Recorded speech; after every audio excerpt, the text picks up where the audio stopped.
প্রায় 2 শতাধিক ব্যালিস্টিক ক্ষেপণাস্ত্র ব্যবহার করে ইসরায়েলের রাজধানী তেল আবিবকে ধুলোয় মিশিয়ে দিল ইরান। গতকাল রাতে 3 দফায় ইরান থেকে এই হামলা চালানো হয়। বন্ধুরা, ইসরায়েলের ক্ষেপণাস্ত্র প্রতিরক্ষা ব্যবস্থা ইরানের এই হামলা ঠেকাতে সম্পূর্ণরূপে ব্যর্থ হয়েছে। ইরান থেকে ছোড়া 2 শতাধিক মিসাইলের মধ্যে মাত্র কয়েকটি ক্ষেপণাস্ত্র ইসরায়েল ঠেকাতে পেরেছে। বাকি প্রায় 90% ক্ষেপণাস্ত্র ইসরায়েলের বিভিন্ন লক্ষ্যবস্তুতে সরাসরি আঘাত হেনেছে।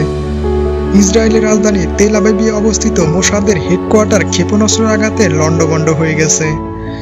বন্ধুরা, এর আগে ইরান যখন ইসরায়েলে হামলা করেছিল তখন কিন্তু ইরানের যে মিসাইল হামলা করেছিল সেগুলোর কিন্তু অধিকাংশই ঠিকই দিয়েছিল ইসরায়েল। কারণ ইরান প্রথম হামলাটি করেছিল ইরানের পুরনো আমলের ড্রোন এবং ক্ষেপণাস্ত্র ব্যবহার করে, যার ফলে সেগুলো সহজেই ঠেকিয়ে দিয়েছিল ইসরায়েল।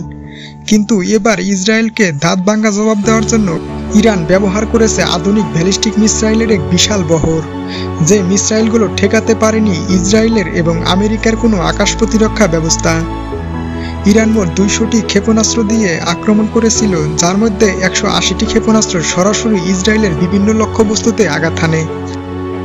ইসরায়েলের নজিরবিহীন ক্ষেপণাস্ত্র হামলা চালিয়েছে ইরান। হোয়াইট হাউসের সতর্কতা জারির কয়েক ঘন্টার মধ্যেই তেল আবিব ও জেরুজালেমে অন্তত 200টি ক্ষেপণাস্ত্র আঘাত হেনেছে।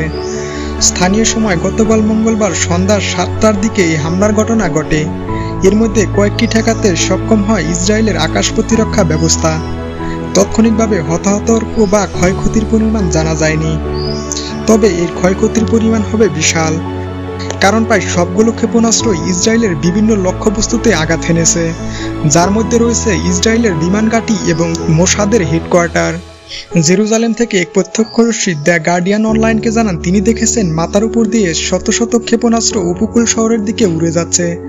নিচ থেকে ক্ষেপণাস্ত্রের ইঞ্জিন স্পষ্ট দেখা যাচ্ছিল। তারা দূরে বিস্ফোরণের শব্দ শুনতে পেরেছেন। এর আগেও ইসরায়েলে ইরান হামলা চালিয়েছিল, তবে এত বড় হামলা এটাই প্রথম। কার্যত 2 দফায় এই হামলাটি হয়েছে। প্রথম দফায় একজা ক্ষেপণাস্ত্রের আঘাতে 10 মিনিট পর দ্বিতীয় হামলাটি হয়। পরের দফায় অন্য দিক থেকে হামলা হয়েছে। এ সময় আকাশ প্রতিরক্ষা ব্যবস্থা কয়েকটি ক্ষেপণাস্ত্র ঠেকালেও অধিকাংশ ক্ষেপণাস্ত্র ইসরায়েলের বিভিন্ন লক্ষ্যবস্তুতে আঘাত হেনেছে।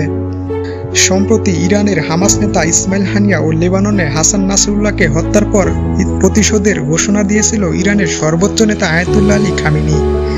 এর প্রেক্ষাপটে এই হামলা চালানো হলো। এই অবস্থায় পাল্টা হামলার হুঁশিয়ারি দিয়েছে ইসরায়েল। ইরান বলেছে ইসরায়েল যদি পাল্টা হামলা করে তাহলে এর চেয়েও 10 গুণ শক্তি নিয়ে ইসরায়েলকে ধুলোয় মিশিয়ে দিবে ইরান। ইসরায়েলের বিভিন্ন গণমাধ্যম জানায় ইরানের কয়েকটি ক্ষেপণাস্ত্র মধ্য ও দক্ষিণ ইসরায়েলে সরাসরি আঘাত হেনেছে। তারা পরিস্থিতি দেখছেন, হতাহতের বিষয়ে এখনো নিশ্চিত হতে পারেননি তারা।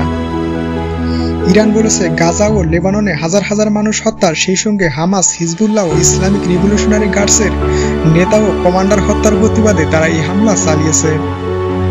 আইআরজিসি বলছে ইসরায়েলের জবাব দিলে তড়িৎ পাল্টা আঘাত করা হবে। আল জাজিরা জানায় ইরানের হামলায় তেল আবিবে ব্যাপক ক্ষয়ক্ষতি হয়েছে। জাতিসংঘের মহাসচিব অ্যান্তোনিও গুতেরেস মধ্যপ্রাচ্যের উত্তেজনা বৃদ্ধিকে নিন্দা জানিয়েছেন।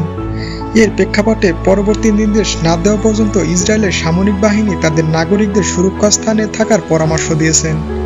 অধিকৃত পশ্চিম তীরের রামাল্লা থেকে ফিলিস্তিনি সাংবাদিক মোহাম্মদ খাইরি বলেছেন তার মাথার উপর দিয়ে কয়েক ডজন ক্ষেপণাস্ত্র উড়ে যেতে দেখেছেন তিনি।